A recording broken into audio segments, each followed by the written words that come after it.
Election से पहले की जो स्टूडेंट लाइफ थी मेरी, वो जैसे नॉर्मल होती है ना, लेकिन अभी एक पहचान मिल गई है। तो उमांशी, कभी कोई गिल्ट आया मन में, कहीं आपको लगा कि हाँ यहाँ से मैं वापस मुड़ सकती हूँ? हम आवाज उठाते रहेंगे, चाहे वो स्टूडेंट्स के लिए हो या हमारे समाज के लिए। जितने भी पीड़ित हैं, शोषित हैं, उनके लिए हम आवाज बनकर जरूर उभरेंगे। क्या हनुमान बेनीवाल से डूसू के चुनावों के दौरान से संपर्क था? जब इलेक्शन के दौरान, जब मैं इंडिपेंडेंट चुनाव लड़ रही थी, वो एक होती है ना डेस्टिनी, नंबर मिल गया मेरे को, मैंने बात करी, होपफुली उन्होंने फोन उठा लिया, तो तब मैंने उनको सारी बातें बताई कि सर मेरे साथ ऐसे ऐसे हो रहा है। आने वाले 5 सालों में उमांशी अपने आप को कहाँ देखेगी? अब शादी का कैसा रहने वाला है आगे? टिकट ना मिलने से आरएलपी में शामिल होने तक क्या सफर रहा होगा? हम राजस्थान गए थे, हनुमान बेनीवाल जी से मिले, नरेश मीणा जी से मिले थे, दिग्विजय चौटाला जी से, अभी रिसेंटली हरेंद्र मलिक जी से। क्या अब भी आपका पॉलिटिकल आइडल प्रियंका गांधी है? एक तरफ प्रधानमंत्री जी कहते हैं एक पेड़ माँ के नाम और बाकी सारे पेड़ उद्योगपतियों के नाम। तो माननीय मुख्यमंत्री साहिबा जी है, वो AQI को थर्मामीटर से नापती है। तो सोचिए, जो मुख्यमंत्री ऐसी है, उनके राज्य में क्या ही वो राज करेंगे। इस वीडियो के जरिए जो बच्चे देख पा रहे हैं DU के, अगर आप हमारे साथ जुड़ना चाहते हैं तो आप जरूर इंस्टा पे मैसेज करना नंबर।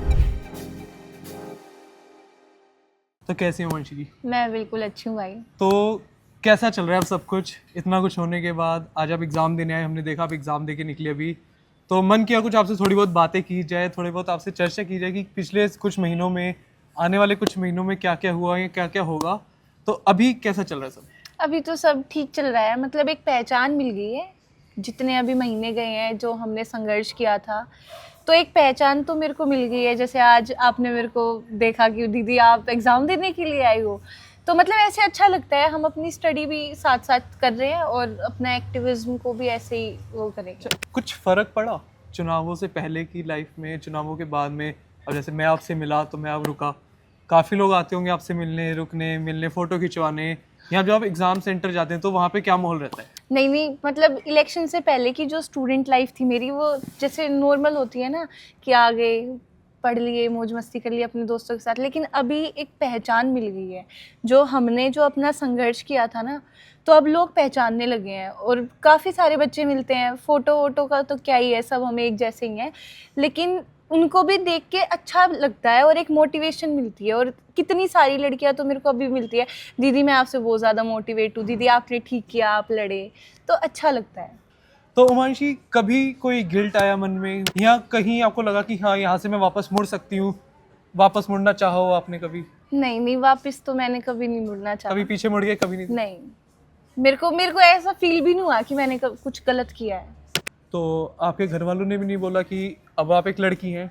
एक सोच है हमारे समाज की कि हाँ, कई लोग तो ये भी कहते हैं नारी तो नारायणी है, लेकिन फिर भी हम देखें तो एक समाज की सोच बनी, एक स्टीरियोटाइप है कि इतना स्ट्रगल नहीं है, इतने आप बड़े लोगों के बीच में आप अकेले नहीं, वो थोड़ा ये कहते हैं कि बेटा थोड़ा देख के, वैसे साथ ही रहते हैं, कोई ना कोई घर वाला साथ ही रहता है। और वैसे भी अब हमें इतने बड़े हो गए हैं, हमें अच्छे और बुरे की फ़र्क हमें पता है। तो अपनी एक लिमिट्स होती हैं, वहाँ तक घर वालों ने समझा रखा है और हमें खुद भी पता है कि इससे आगे हमें नहीं बढ़ना। अब वंशी, आपका आगे का सफ़र कैसा रहने वाला है? आगे का देखेंगे जैसे भी होगा, लेकिन हम आवाज़ उठाते रहेंगे, चाहे वो स्टूडेंट्स के लिए हो या हमारे समाज के लिए। जहाँ पर भी जितने भी पीड़ित हैं, शोषित हैं, उनके लिए हम आवाज़ बनकर ज़रूर उभरेंगे। तो उमांशी, आपने अपने संघर्ष के दौरान काफ़ी वादे किए थे, आपका अपना एक मैनिफेस्टो था। हालांकि हमने देखा डेस्टिनी जो करा उसे छोड़ देते हैं, लेकिन क्या आज के टाइम पे आप वो वादे पूरे करेंगी? एक छात्र नेता तो आज आप भी हैं, तो बिल्कुल मैं उस पर काम करूँगी। अभी तो थोड़े एग्ज़ाम्स चल रहे हैं, तो इसके बाद ज़रूर जितने वादे किए थे, 7 वादे जो लेके हम चले थे, उन पे हम ज़रूर काम करेंगे। और चाहती हूँ मैं इस वीडियो के ज़रिए जो बच्चे देख पा रहे हैं DU के, अगर आप हमारे साथ जुड़ना चाहते हैं, क्योंकि वो जो वादे थे वो सिर्फ अकेले मेरे लिए नहीं थे या इस भाई के लिए नहीं थे, आप सबके लिए वो काम होगा। तो अगर आप अभी भी चाहते हो मेरे साथ जुड़ना, तो आप ज़रूर इंस्टा पे मैसेज करना, नंबर पे, व्हाट्सएप वगैरह। यही एक पहचान होती है एक असली छात्र नेता की। हार जीत तो लगी रहती है, लेकिन अपने वादे, अपनी कमिटमेंट से दूर नहीं रहना चाहिए। उमांशी, हमने जब आपका संघर्ष देखा था, उसके दौरान में देखा आपके आसपास काफ़ी सारे लोग थे, एक समूह था, एक बहुत बड़ा, हम कह सकते हैं जैसे बहुत ज़्यादा लोगों की भीड़ थी। अब आपके साथ उनमें से कितने साथ रहे हैं या कितनों ने साथ छोड़ दिया? अभी उस टाइम पे जितने लोग थे साथ में, काफ़ी सारे नए लोग भी आके जुड़े थे, तो वो आज भी मेरे साथ ही हैं। कोई भी छोड़ के नहीं गया है, सबका यही है कि अपनी पढ़ाई, कुछ लोग पढ़ाई में लग गए हैं, लेकिन अगर मेरे को कहीं ज़रूरत होती है या उन लोगों की कहीं पे भी ज़रूरत होती है तो हम सारे आज भी एक साथ हैं। क्या हनुमान बेनीवाल से आपका स्टूडेंट पॉलिटिक्स के दौरान या डूसू के चुनावों के दौरान से संपर्क था या बाद में संपर्क बना? नहीं, पहले से तो संपर्क में नहीं थे, सिर्फ ये जानती थी कि कोई नेता हैं, ऐसे सांसद है राजस्थान के। लेकिन जब इलेक्शन के दौरान, जब मैं इंडिपेंडेंट चुनाव लड़ रही थी, तो मेरे को लोगों ने, और मेरा खुद का भी मन था कि हम ऐसे नेता से मिले, तो उस टाइम पे वो एक होती है ना डेस्टिनी, तो उस टाइम पे नंबर मिल गया मेरे को, मैंने बात करी, होपफुली उन्होंने फ़ोन उठा लिया।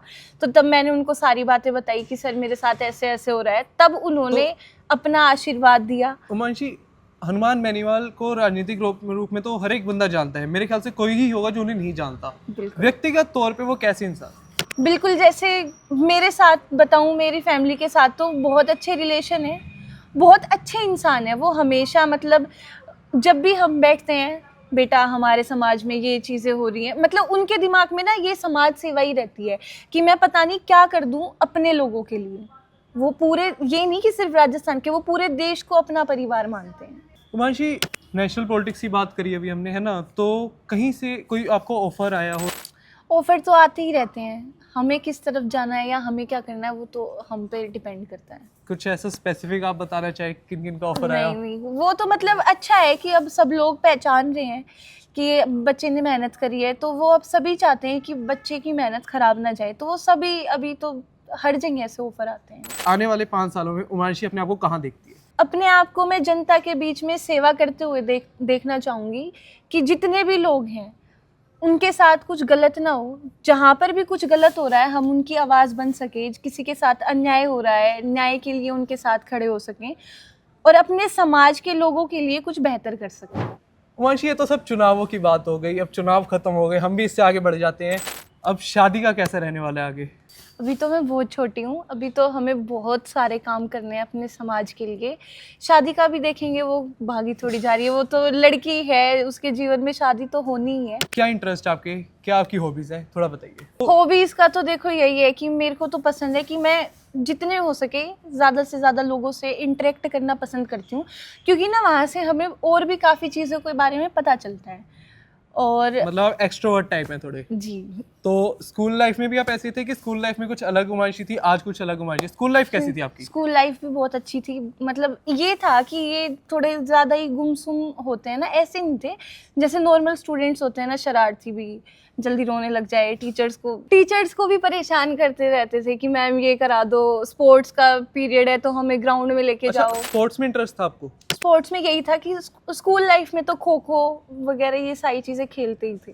स्कूल लाइफ में तो एक रूटीन होता है कि इतने बजे हमें हमारी स्कूल बस आ जाएगी, फिर ये टीचर्स के सबके बारे में पता होता था। आपका स्कूल जाने का मन करता था? हाँ। क्योंकि मेरा तो नहीं करता था सुबह उठ के, नहीं। जैसे अब सर्दियों का टाइम चल रहा है तो सुबह कंबल से बाहर निकलना नहीं, एक ये तो खुद में चैलेंज होता ये है। तो होता है, लेकिन मेरे को तो स्कूल जाना पसंद था स्कूल बचपन जाना से ही। पसंद था। हाँ, तो मैं तो जब मतलब मैंने कभी जिद नहीं करी कि मेरी छुट्टी करवा दो या ये। डांट किसको पड़ती थी ज्यादा? हमने देखा आपकी बड़ी बहन भी आपके साथ है।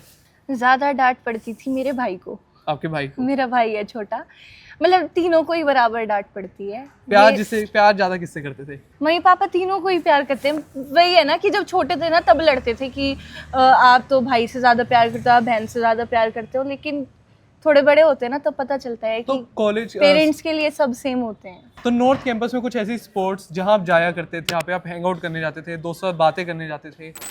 आर्ट्स फैकल्टी है सबसे मेन, तो वहीं पे सारे बच्चे इकट्ठे होते हैं, और पंडित जी की कैंटीन है, कमला मार्केट है, इधर ही घूमते रहते हैं।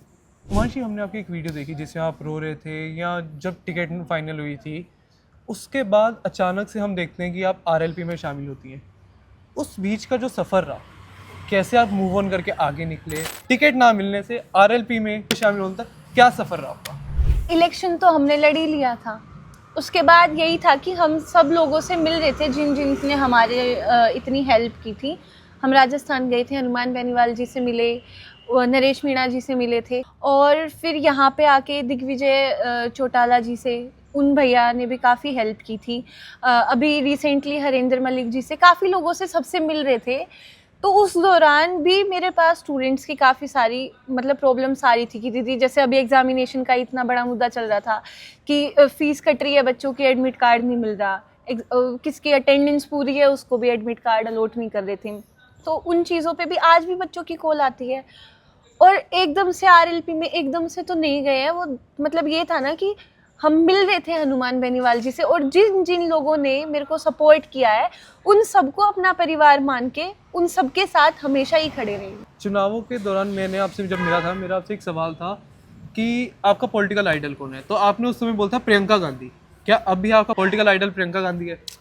आइडल चेंज थोड़ी होते हैं, मतलब हम ये किसी की मतलब किसी एक इंसान को देख के आइडल थोड़ी बनाते हैं, उनकी सोच को, वो किस तरीके से काम करती हैं, वो किस तरीके से बोलती हैं, आइडल मेरी नज़रों में वो होता है। तो आइडल आज भी वही मतलब प्रियंका गांधी भी हैं। अगर देखें तो जब मैं और लोगों से मिली हूँ बाहर निकल के, तो अब काफ़ी सारे लोग मेरे को बहुत ज़्यादा इन्फ्लुएंस करते हैं, उनकी सोच कि वो किस तरीके से एक मुकाम पे पहुँच के भी आज भी जन सेवा के लिए हमेशा तत्पर रहते हैं। वहाँ कुछ मुद्दे जो अभी हाल ही में काफ़ी चल रहे हैं, चाहे दिल्ली पोल्यूशन हो, चाहे स्टूडेंट्स का इशू, काफ़ी सारे इशू। मेरा खास तौर पे बात करूँगा दिल्ली पोल्यूशन की। आप भी एक दिल्ली देहात से आने वाली एक लड़की है, तो दिल्ली पोल्यूशन पे लेके उमांशी का क्या स्टैंड है, उमांशी क्या कदम उठा रही है, उमांशी कहाँ विरोध करिए? सिर्फ दिल्ली पोल्यूशन नहीं, अरावली हिल्स का भी काम मुद्दा चल रहा है, थोड़ा उनके बारे में हमें बताइए, थोड़ा उस पर रोशनी डालिए कि उमांशी अपना स्टैंड कहाँ रखती है, उमांशी लोगों के लिए कहाँ खड़ी होगी? अरावली हिल्स को जो काटने की बात हो रही है, ये तो सीधा सीधा जो हमारा इकोसिस्टम है, इकोसिस्टम का जो सोर्स है उसको ख़त्म करने की बात हो रही है। नो डाउट, मतलब जो भी सरकार ने ये कदम उठाए हैं ये बिल्कुल गलत है और हम इसका पूरे तरीके से विरोध करते हैं। हम अपने इकोसिस्टम को, अपनी ज़रूरतें, कुछ लोगों की ज़रूरतें पूरी करने के लिए, एक तरफ प्रधानमंत्री जी कहते हैं एक पेड़ माँ के नाम और बाकी सारे पेड़ उद्योगपतियों के नाम, तो ये तो कोई बात ही नहीं हुई, सेंस ही नहीं बनी। जिस चीज़ से हमारे जो जितनी भी पूर्ति है नॉर्दर्न इंडिया की, वो सारी अरावली हिल से पूरी हो रही है। तो ये बिल्कुल ही गलत फैसला है सरकार का, और कोर्ट से जो भी उन्होंने अनुमति ली है तो ये नहीं होना चाहिए। सबसे पहले तो हमारे जो माननीय मुख्यमंत्री साहिबा जी है वो AQI को थर्मामीटर से नापती हैं। तो सोचिए जो मुख्यमंत्री ऐसी है उनके राज्य में क्या ही वो राज करेंगी और वो कैसे ही क्या काम कर पाएंगी। हमारे तो फिर भी यही सुझाव है कि जितनी भी इंडस्ट्रीज़ जो दिल्ली के अंदर हैं, सबसे पहले उनको निकाल के दिल्ली के बॉर्डर्स पर शिफ्ट किया जाए। जो इतने बड़े बड़े व्हीकल्स दिल्ली के अंदर आते हैं, डेली का इंपोर्ट एक्सपोर्ट जो चल रहा है, उस पर रोक लगानी चाहिए। ये सिर्फ वाटर स्प्रिंकलिंग से भी काम नहीं चलेगा। जब तक हम यहाँ से जो मेन जड़ है उसको ही निकाल के बाहर नहीं फेंकेंगे, तब तक ये पॉल्यूशन कंट्रोल में नहीं आएगा। अच्छा वंशी, अभी अभी आपका एग्ज़ाम ख़त्म हुआ है, आप भी थोड़े थके हुए लग रहे हैं, इससे थोड़ा वाइंड अप करते हुए आपसे बस मेरा एक सवाल, अब से लेके अपनी शुरुआती दौर से लेके अब तक क्या कुछ आपने सीखा, क्या कुछ आपने सबक लिया, क्या कुछ आपने सीखा जो आप आगे आने वाले छात्र नेताओं को, नई पीढ़ी को समझाना चाहेंगी, बताना चाहेंगी, जो आपने सबक सीखा हो? लेसन तो यही लिया है कि मतलब अपने लिए सबसे पहले लड़ना सीखो। अगर आप राजनीति में आ रहे हो, छात्र राजनीति है या कोई भी आप अगर पॉलिटिक्स में आगे बढ़ रहे हो, तो सबसे पहले अपना स्टैंड लेना सीखो। अगर आपको पता है कि आप ठीक हो और आप जब इतने सारे लोगों की आवाज़ बनोगे, तो सबसे पहले आपकी खुद की आवाज़ इतनी बुलंद होनी चाहिए कि आपको कोई ना दबा सके। तो सबको मैं तो यही बोलना चाहूँगी कि अपनी खुद की एक पहचान बनाओ।